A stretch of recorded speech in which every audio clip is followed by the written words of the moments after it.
Hello there, ladies and gents. Now, this video I filmed after my video on the ditches versus the hedges, and it kind of got me in the mood for talking about Parliament and things. And so I thought I would mention to you an anecdote which I thought was particularly amusing about this man here. This is George Canning, right? He was up until Liz Truss the shortest serving Prime Minister in this country. Estimates range from around 100 days to just over 100 days, exactly 100 days some say, which is quite nice, a round figure, but it's all thrown out of the water anyway because Liz Truss beat it. Yes, so the general topic I want to talk to you about today is MPs' behaviour, right? You may, like some people I know, look at the House of Commons and PMQs and things like this when they get it televised, and you might think that the MPs behave awfully. I know some people say it's really childish and disgusting, all the jeering and things and the ridiculous bobbing up and down. MPs, they just don't, they have no decorum, some people will say, and they, you know, the way they throw insults at one another across the chamber, it's, what is it? Oh, there's so many examples I could choose from here. David Cameron calling Ed Balls a muttering idiot.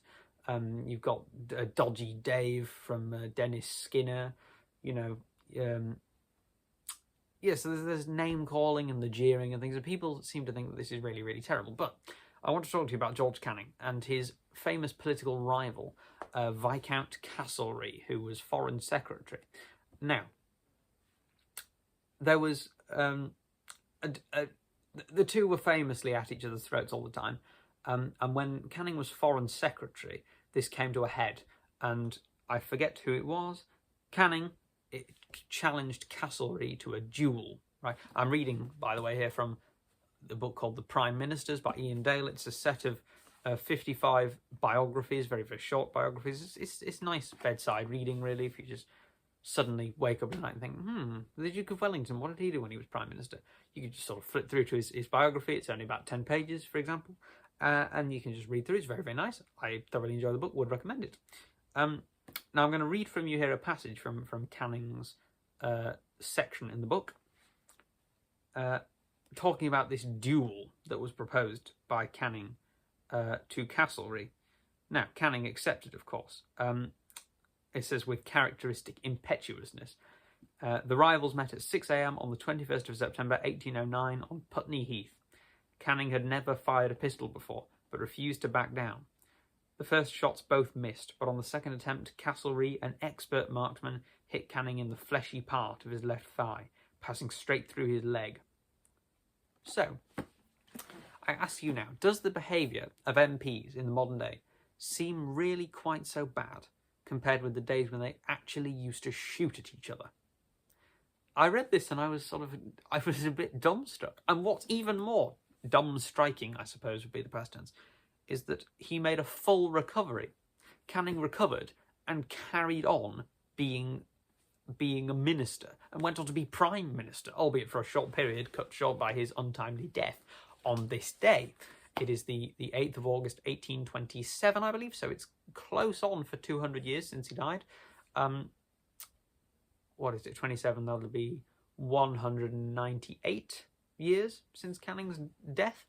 So there we are. Yes, and it's just, I think really there is a reason for the behaviour we see in MPs, right? There is a reason. You might think, what reason can there be for that inane babbling where they go, "Rrrr"? What noise? What possible reason can there be for that noise? Well, that actually stems from keeping order, right? Because what used to happen if you were making a speech in the Commons, say I'm in the Commons here, pretend I'm stood up, because if I stand up you'll just see the front of my trousers. Pretend I'm making a speech in the House of Commons and you disagree with me, sat as you are on the opposition benches over there. What you would do is you would go, and that might not sound like a lot, but if you get, 300 odd MPs all going, humming while I'm speaking, it's going to drown out the noise. So what would happen is the people behind me on my side of the Commons, which is looking unfortunately desolate at this point in time, would shout, hear him, to tell you to stop and listen to me, because I'm obviously making a good point. Duh. And what happens with hear him, is it evolves into hear, and hear into ear, and ear into ear. that's basically copied from Jay Foreman, although he didn't include the extra step about the humming, which I'm proud to have unearthed, as it were. Or not unearthed, I mean, it'll be common knowledge in certain circles, but certainly I've never heard anyone else talk about it, so in my little sphere of existence, I unearthed it. So here, or as it is reasonably contracted to, I think you'll argue, I think you'll agree that it's reasonable to contract here, and that in the course of saying it so very many times in the Commons, it's going to get a bit slurred, especially when you consider doing that en masse, and with the intonations of passion, of total agreement with what you've just heard, of fastidious approbation of the speech made by the leader of your party in the House, you can understand why that would become fairly loud and fairly slurred. And what that is to try and keep order. And if you consider that back in the day, rather than lobbing insults, politicians used to actually fire pistols at one another, I think it makes it much, much nicer to hear the words dodgy Dave or muttering idiot. So I don't think that MPs are thoroughly badly behaved. I would argue that what we have there is a long-standing tradition which has its roots. And that is, I suppose, the broader application of what I want to say here today is, why is it a bad thing to have tradition in government? A lot of people really don't like the way that MPs have to refer to other MPs in the House in the third person, even if they are sitting at the very same time, even directly opposite them. If the Prime Minister is speaking about the Leader of the Opposition, he will speak to the Speaker and say, does the Leader of the Opposition understand that that's total nonsense? Or something to that effect, anyway. And a lot of people don't really get this, but that is to keep order. It's there for a reason. These things happen, right? Because if you had the Prime Minister shouting at the Leader of the Opposition, and the Shadow Foreign Secretary shouting at the Foreign Secretary, and the Home Secretary shouting at the Shadow Home Secretary, you're going to get absolute chaos where everyone just pairs off into a bickering duel, right?